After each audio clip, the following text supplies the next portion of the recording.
Bienvenue à la classe. This is Technique Tips with RMJ Studios, virtual dance studio. Today, we'll be continuing with our En Croix pattern from yesterday. If you haven't seen that video, then be sure to check it out.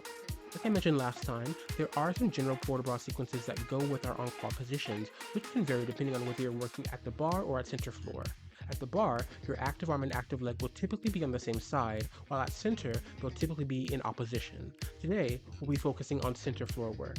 Now this is going to be a more complicated sequence, so if you find it to be too much, then feel free to skip this video for now. Keeping your arms in second position when working En Croix is always an option.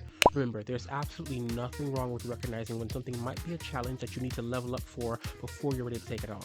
Now, let's get started. Once again, using our tendu as an example, start with your feet in first position and bring your arms to second. As you take your tendu avant, lift your opposite arm into fifth. Bring that leg into close, and as you do, lower that active arm to en bas. Next, take your tendu à la séquence and lift your arm back into second. Bringing your tendu to close here, leave your active arm in second and bring your supporting arm to en bas.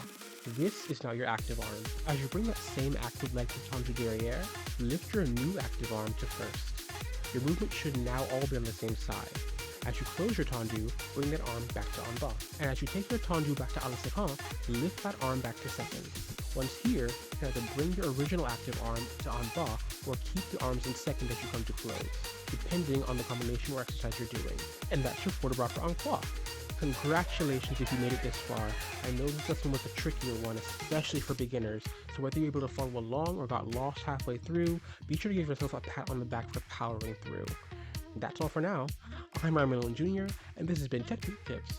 Be sure to check out my full, live, online classes at RMJ Studios.com for more.